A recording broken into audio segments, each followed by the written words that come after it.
left in March. Yep.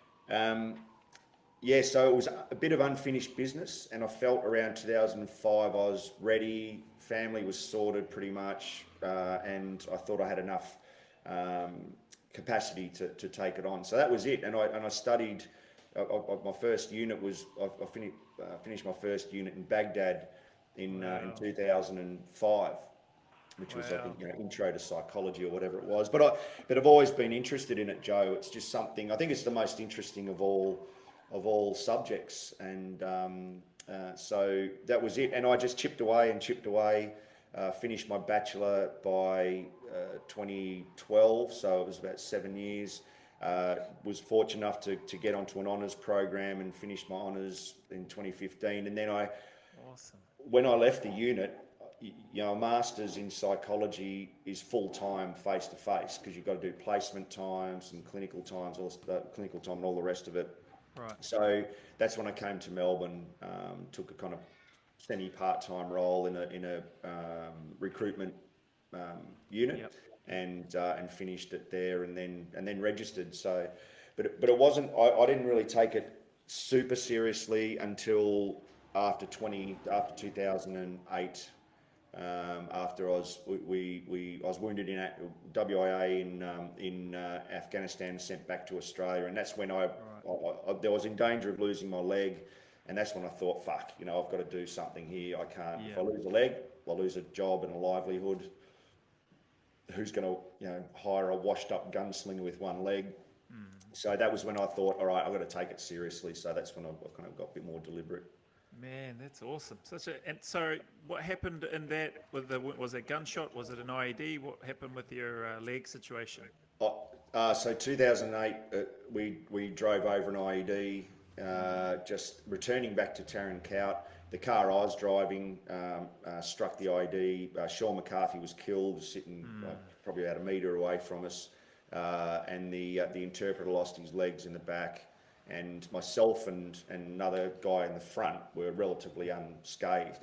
We broke a few bones and got a bit of shrapnel, and I got through the back of my legs. But it wasn't, I could have stayed in country for all intents and purposes. Yeah. But got a bad infection, got a staph infection, and so they sent us home. And nothing was working initially. The doctor came in one night and said, nothing seems to be working, the antibiotics, we might need to take him off. And by that stage, it had got into my guts. So it was pretty hairy kind of period and stressful for the family, but thankfully, it all worked out. Oh, that's good to hear that it worked out. So in that moment, with regards to that particular situation, how long was the recovery for you, Moff? Yeah, it was a good year before I was back. Had a lot of atrophy. I remember, when I first came home, I was in bed for a good month or so, and in a dark room with a PIC line in IV line and everything, and going through some dark kind of thoughts. I had a lot of survivor guilt, had a lot of shame, and about leaving the battlefield, because it was I kind of jokingly talk about being out first ball. It was only like day 6 of a 6-month deployment, and also felt guilty because Sean died and I was driving the car. So there was a lot of that going on. So that took, the mental recovery probably took a lot longer than the physical, but I found solace in the physical rehab. I found I became stronger mentally. And it's an obvious thing to say, but it's I thought to myself, how am I going to get my body back? Well, I'll have to do this and exercise and eat and all the rest of it. Then surely I can do that with my mind, and kind of move, because I knew deep down it wasn't my fault. So I knew deep down that no one would be blaming you or thinking going, oh no, that was a reality. But I remember I was in a gym in Kabul in about a year later, and it might have been just before the first anniversary. And it was the first deployment back. We just arrived in country, and I was training in the gym, and I was doing some squats. And I remember that moment kind of has stuck with me, going, I feel strong again. I feel you're strong, you're back, and you know, kind of gave myself a little high five internally to say well done, because it was a pretty horrible fucking year, I could tell you. I bet. Did you seek counselling or anything like that, Moff? I asked Yeah. because you did. Yeah, definitely, mate. That was Awesome. that was kind of where my mind went when I went and seen the physios and the strength and conditioning guys, and got a physical training regime. I went and saw the psychs and did the same for my mind, and a lot of that was talk therapy, which I do it all the time now, even when I'm at my happiest. You know, it's just a good way to maintain mental health. Yeah. Fantastic, man. That's so good to hear. The reason I specifically asked that question is because, and I don't know what it's like these days, but I'm thinking, and I'm speaking more from a personal perspective, and maybe what I assumed to be from my perspective of looking at people in the unit, that it's not or at least for me anyway, it's never been a thought of mine to seek help, even if I'm in a real crap place. You know what I mean? It's I always looked at it, and I don't know if it's still the same. I looked at it personally as though people are going to see me as weak, and you know, you need to go get counselling and that sort of stuff. And I've been coming around and understanding how wrong I've been in that thinking,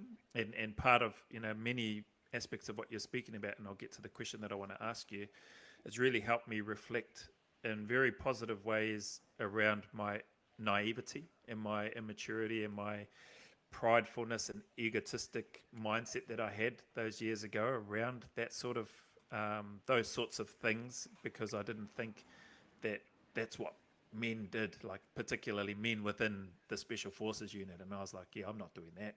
And so my question to you with your studying and stuff is, did you find studying with your psychology help you be a better soldier within the unit, or be because I want to talk about relationships and stuff as well, be a better husband, be a better father? Did you find a lot of transferability in terms of the knowledge you were gaining theoretically for your psychology studies and its application into the type of environment and work you're in?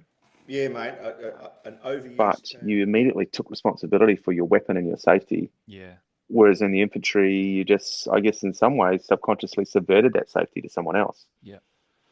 And I guess you would have seen it too in mining sites.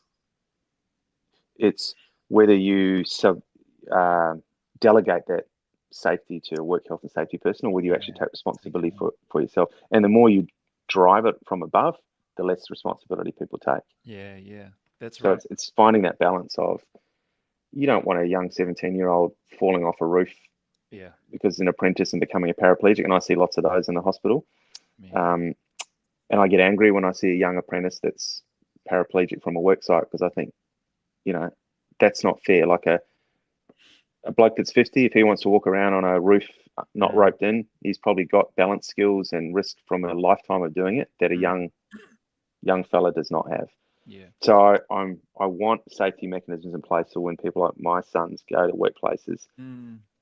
So it's finding that balance between top-down safety and taking responsibility, and not just safety, but in all sorts of things, right? Getting people to take responsibility for their behaviour.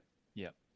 And I think the unit gave us that very early, in a very young age. The culture was such that you're responsible for your weapon and its safety, and everything else that you do here. There was a lot of emphasis on personal responsibility for your behaviour. There was no one's fault when you went out on patrol and, you know, a piece of equipment was missing. Someone didn't check that you took it. Or I remember, like, even once watching the guy, I'd assigned someone to carry a machine gun, and without me asking, they checked every round and every piece of link on the entire belt, so they didn't get a stoppage. Yeah.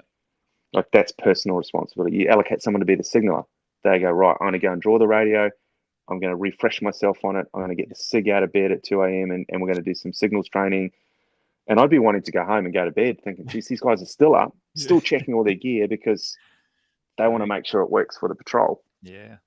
And that's, I mean, man, how do you create a culture like that? If you can create a culture like that, you can do so much. And certainly Selection and Cycle taught me that none of us were particularly gifted at anything, I don't think. Some of us were better at some skills than others. Some of us were better shooters or fitter, but we all struggled to learn skills we hadn't done, demolitions or stuff we'd never done before.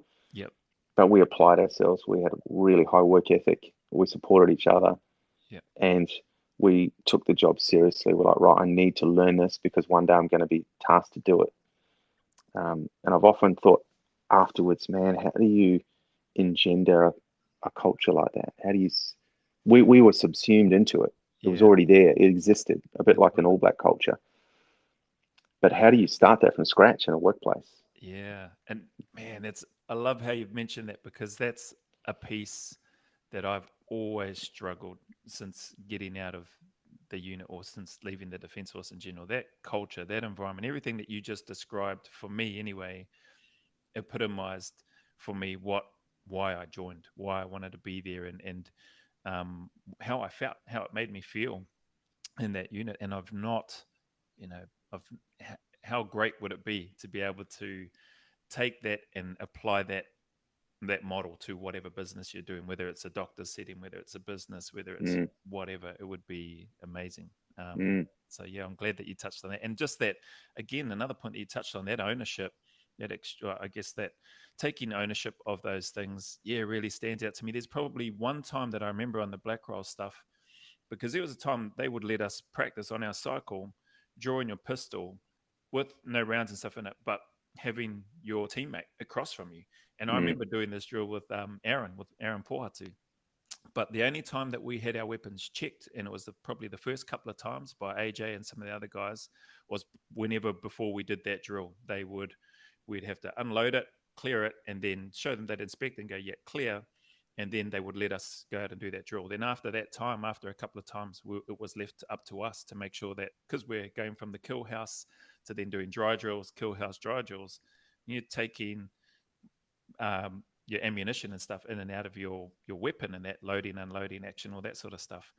Man, you have to be making sure that you're taking ownership of that and looking out for each other. And that, just that level of trust really resonated with me. It's like, man, I'm really being trusted here. I'm going to do everything like the guys that you're talking about, still working on the radio, still working with whatever else I need to do with the weapon, checking every link and every round and all that sort of stuff. It would be so great to emulate that, or to create that environment in other areas. A lot of stuff there you touched on. Hey, I want to get into, you've talked about, and you sort of touched on why with your doctoring, and I never say this word right, anesthetist. That'll do. Anesthetist. So with that, that's extra study, right? That's not just your normal doctor study. Like that's more. What's the? Yeah, it's poorly understood. But essentially, an anesthetist, or what the Americans will call an anesthesiologist, is a doctor. So you've done your medical school and you've done 2 or 3 years working in the hospital as a junior doctor. Right. And your normal doctor is 6 years study by itself anyway, right? Or... Generally, it all varies a bit. Some schools are 4 years postgraduate, some are 6 or 7. So it varies, but you all come out with the same qualification, essentially. So 2 or 3 years junior doctor, and then you can apply for a specialty program, whether it be a surgeon, maybe you want to be a cardiologist, or any of those sort of specialties. And anesthetist is one of those specialties. So it's then, once you enter that training program, it's 5 more years of full-time training and study and exams to learn to be an anesthetist. So, your primary job is essentially taking people that are awake and conscious, making them unconscious, take away their ability to breathe and take it over yourself. But it's also all the other physiological aspects that occur. So while you think about it, even in an elective surgery, when the surgeon is performing surgery, that's like the patient bleeding and undergoing trauma. Right. So you're dealing with the blood loss as it happens and replacing blood if you need to. You're dealing with the heart rate, the blood pressure, the oxygen levels, and all the physiology derangement that's happening throughout that process. And then waking that person up safely and being responsible for their pain afterwards. Yeah. And across a huge range of environments. Might be a child, pregnant woman, neurosurgery, trauma. So it's quite a lot to learn. But that's kind of... what drew me to that specialty, I didn't know much about it, was whenever I was involved as a junior doctor with cardiac arrest or patients that were, you know, dying or up on the ward or whatever, if an anaesthetist turned up, they were just like Jedis. They just, everyone was calmer in their presence. Yeah, right. They were always calm. They always seemed to know what to do. They were very confident, and they just had this broad range of skills. Like as a doctor, you would chart a medication, but a nurse would give it. They would take the glass ampule, crack it, draw it up, and give it to the patient. They could put cannulas and lines in that no one else could. They could intubate. They would take the patient to theatre. They knew the whole hospital system backwards. And every hospital I went to, if an anaesthetist, it was a bit like, again, that mystical quality again. Yeah. So I started thinking, well, who are these people and what do they do and how come they seem to know what they're doing? So that sort of got me interested in what it was all about. So that's what drove me down that pathway. But it is, yeah, it's not well understood. Yeah. What we actually do, because patients never see what we do, because you meet your anaesthetist and then you wake up at the end and you think, I've had patients say to me, so where do you go when I'm asleep? What do you say to that? I usually say, I usually go to the shops or get the car fixed or something. Or there's this general sense that we must do some careful calculation with a slide ruler or something, and that with mortar and pestle, we come up with some combination of drugs that we put into a single syringe, and then we inject it, and then that's our job done. So I'll sometimes say to people, well, if someone was cutting your appendix out, what stops you waking up when they put a knife in your belly? Clearly, I must have a role to keep you asleep, and then wake you up at the end. I've had patients say, "How long's the anaesthetic?" I say, "Well, hopefully, a little bit longer than the surgery." Because if it's shorter than the surgery, you're not going to be happy. You're not going to be happy. So, and again, it's a bit like the training is so long that you can't help but develop good clinical skills. It's an apprenticeship. So the reason that anaesthetists can put in cannulas or drips that other people can't is because we do thousands and thousands of them. It's not because we're gifted at it or particularly any better than anyone else. We just do more of it. Right. It's a bit like, the shooting in the unit. I mean, most guys are good shots in the unit because we got access to ranges and time, good instructors, and an unlimited supply of ammunition. I remember on our bodyguard course, the truck pulling up, and we pulled off 10,000 rounds of 9mm and fired it within an hour, 20 of us. And you think, 10,000 rounds of 9mm, like a battalion wouldn't get that for a decade. Not 9mm. Yeah. So it wasn't along these lines. I said, to be honest, staff. So we still needed to call everybody staff. I said, I found the New Zealand selection a lot harder. And you could see the body language, and I just felt whatever it was in the air in that room, just like getting their back up, sort of like, who the heck does this guy think he is? And that's what it felt like. That's probably completely wrong, but that's what was going through my mind. And I could even feel the hairs on the back of my neck standing up, thinking they are not happy with this answer. Anyway, to be honest, I found the New Zealand one harder. And before, or probably almost simultaneously, as he said, so why is that? I was then going into further explaining the reasons why. And then I delved in and said, well, the reason that I say that is because when I did the New Zealand selection, I was young. I was a lot younger. I was inexperienced, not only in life, but in soldiering in general. I didn't know, and I had no sort of training program to help, prepare me physically for that selection. And so by the time I finished the New Zealand selection, I was pretty well beaten up and broken. Like my body was really broken down. Like mentally I was good. But I got to the end, and just knowing that it was finished and getting the handshake at the end, early hours in the morning, by the staff there that's congratulating you, saying, well done for completing. And it's not a big celebration. It's like, well done, you've completed. It's like, get on the back of the truck now. I was like, it was just this release of, I didn't need to be on edge anymore. I had completed that. And then that's when I felt all the pain. And just amplified even more. And that stayed with me for weeks after selection, not days, but weeks for me anyway. Wow. And so, and just to put that into context, I went on selection, the New Zealand one, no, not 98, just over 100, 98, no, 110, sorry, 110 kilos I went on, just under. And I came off selection, off the New Zealand one anyway, 78 kilos. So, I lost a massive amount. You don't get fed a heck of a lot on selection. And, and my body was eating whatever it could to maintain itself. So if you want a rapid weight loss program, go selection. Yeah, but and that was over probably a 15-day period. So there's the pre-selection and then the number of days pre-selection and then the actual selection. So anyway, that aside, short period of time to lose that amount of weight, but you're clocking up distance and kilometers and all that sort of stuff and not getting a lot to eat. So I mentioned, I didn't go into all that detail, but I described in a nutshell where I was coming from. Young, inexperienced, lack of training and understanding, but I had a genuine desire to want to be there. Then I said, so coming here to the Australian one and being on the Australian selection, I feel like, and I remember saying this, I said, I feel like I have an advantage over those that are on the selection. And I said, I don't know how many are here for the first time or if it's their second time or whatever, but I feel like I have an advantage because I've gone through that process, albeit different.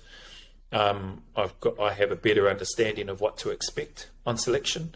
I have a better awareness of my body and how and where I can probably pace myself better than just throwing myself 100% into things, and just an overall better appreciation of what's going to be involved, and that it's a long process, and that it's I'm better able to manage myself in the middle of those things. And so I said, I feel like I'm way better prepared for this selection. And I said, and at this stage, because the selection wasn't finished, I think, in all honesty, I think we might have only been day 3 or 4 in selection, and we had these little panel interviews. And so I had no idea. That was the other thing. With the Australian one, I was uncertain in terms of the duration of the selection. I knew it was longer than the one I had done in NZ. But by this stage, I clarified for them as well and said, and as far as I'm aware, I'm still only early days in this selection. So right at the moment, my time on the New Zealand one, I found a lot harder than where I'm at this stage on the Australian one. And once I had gotten all of that out, again, I felt the mood or the environment change. And the same gentleman, the officer, captain at the time, that asked me the question, his reply was simple, bit of a smirk on his face, and he said, "Good answer." And then, and then I was expecting to just be beasted at the election. You know what? With all due respect and appreciation to SASR and what they did, they didn't. I wasn't targeted or singled out. Oh, actually, maybe one experience which I'll share now, if that's all right, B. There was only one time where I felt the pressure, so to speak, of the Australian selection. And that was, we had finished some open country navigation stuff at one area in Perth there, and then we were getting on the trucks to head to another part of there in Western Australia. So if I'm recalling correctly, we had done some navigational stuff in a place called Lancelin, and then we were travelling from Lancelin to a place called Collie.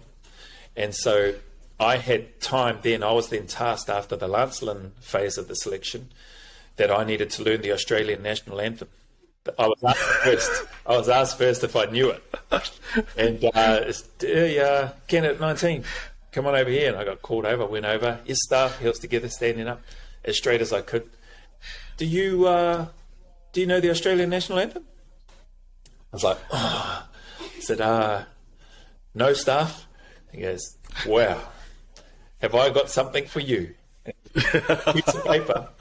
And it had both verses. So that, I'm not sure if you're aware, I think usually, well, you would be, in the Australian national anthem at sporting events, it's usually just the first verse that they sing.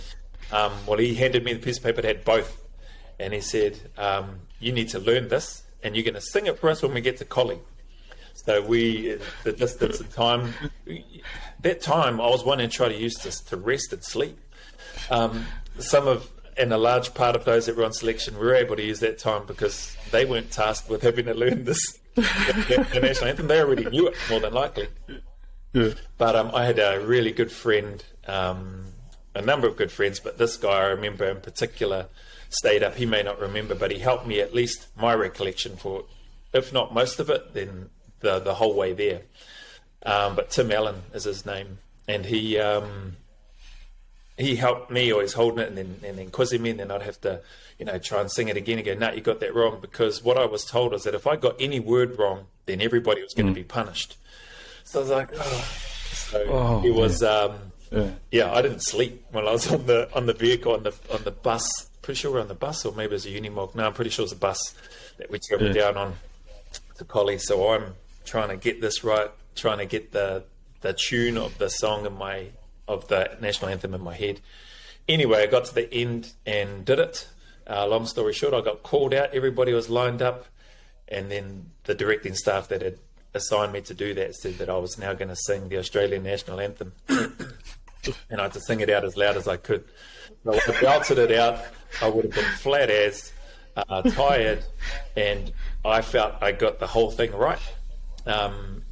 And those that heard it, from what I understand, and the boys that come up and tell me, oh, good work, because it meant that they didn't have to get punished. So he said, even if I got one word wrong, everybody was going to get a punishment. Nobody got punished, which was awesome. But the directing staff that assigned that to me, he came up to me later and he said to me,